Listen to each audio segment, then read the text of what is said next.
তুমি আমার বাসার গেটে কি করছো? আমি তো তোমার জন্য অপেক্ষা করছি। আমার জন্য অপেক্ষা মানে?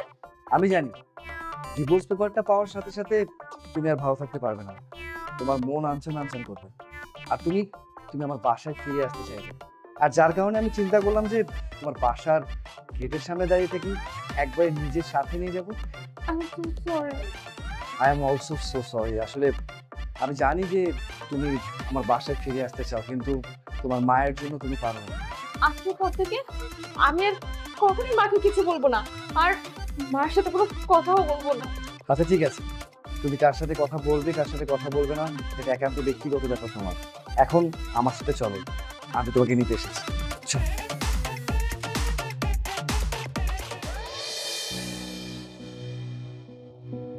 Riya, I am sorry. আসলে দেখো, আমি আমি আমার ভুলটা বুঝতে পেরেছি। আমি আর কখনো তোমার সাথে এমন ভুল করবো না। প্লিজ তুমি আমাকে মাফ করে দাও। আমি তোমাকে নিতে এসেছি, তুমি চলো আমার সাথে। যা হবার তা হয়ে গেছে। I am sorry, please. তোমার কি মনে হয় তুমি আমার বাসা আসলা আর আমার মেয়েকে সরি বললা আর আমার মেয়ে সুর করে তোমার সাথে চলে গেল? মা, এই ব্যাপারটা তো ৩-৪ মাস হয়ে গেছে।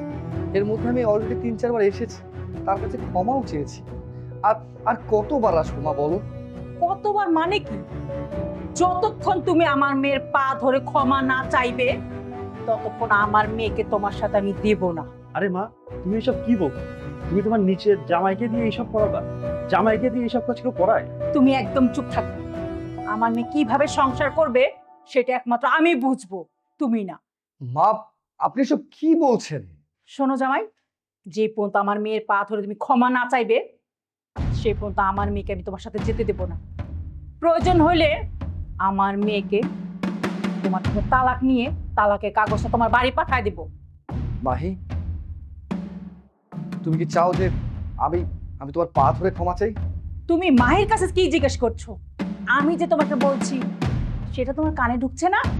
কথাটা আমি মাহির সাথে বলছি। মাহি, তুমি কি সত্যি চাও আমাকে ডিভোর্স দিতে? তুমি সত্যি সত্যি আমাকে ডিভোর্স দিবে? ঠিক আছে, আমি বুঝতে পেরেছি। আরে মা, এমন কি হয়েছে যার জন্য তুমি তোমার মেয়ের সংসার ভাঙছো? ডিভোর্স ডিভোর্স কেন? ডিভোর্স হওয়ার মতো তেমন কিছুই হয়নি। তুমি ডিভোর্স কেন দিতে বলতেছো? শোন, তুই বেশি কথা বলিস না। যতক্ষণ ও পা ধরে ক্ষমা না চাবে ততক্ষণ আমি আমার মেয়েকে ওর বাড়িতে পাঠাবো না। তুমি ওর শত্রুর থেকেও বেশি করছো। মা, অনেক দিন তো হয়ে গেল, আমার মনে হচ্ছে এখন আবার চলে যাওয়া উচিত।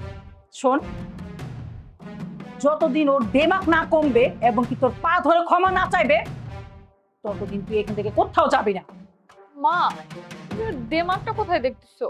ও তো অলরেডি ২-৩ বার আমাদের বাসায় আসছে, আমাকে সরিও বলছে।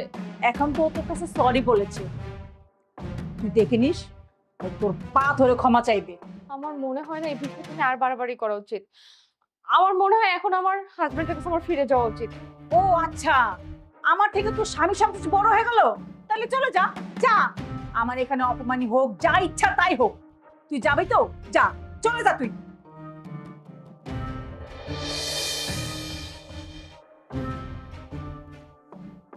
এই দেখ তো, কি একটু পার্সেল আসছে তোর নাকি? আমার পার্সেল কই? কি রে, কি হয়েছে? এই কাগজটা দেখে এরকম চমকে গেলি কেন?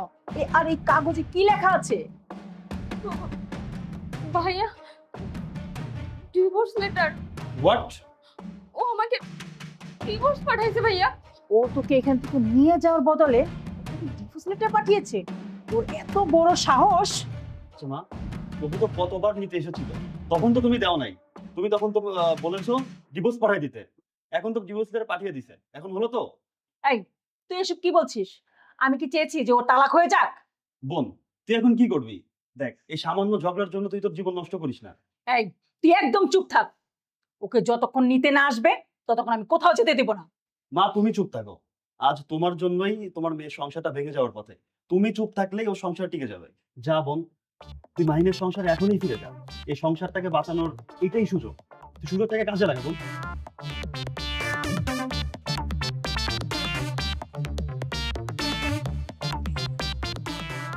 তুমি আমার বাসার গেটে কি করছো? আমি তো তোমার জন্য অপেক্ষা করছি। আমার জন্য অপেক্ষা মানে? আমি জানি ডিভোর্স পেপারটা পাওয়ার সাথে সাথে তুমি আর ভালো থাকতে পারবে না, তোমার মন আনচান আনচান করবে, আর তুমি তুমি আমার বাসায় ফিরে আসতে চাইবে। আর যার কারণে আমি চিন্তা করলাম যে তোমার বাসার গেটের সামনে দাঁড়িয়ে থাকি, একবারে নিজের সাথে নিয়ে যাব। আমি তো সরি।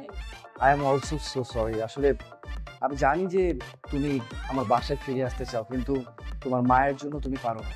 আজকের পর থেকে আমি আর কখনোই মাকে কিছু বলবো না, আর মার সাথে কোনো কথাও বলবো না।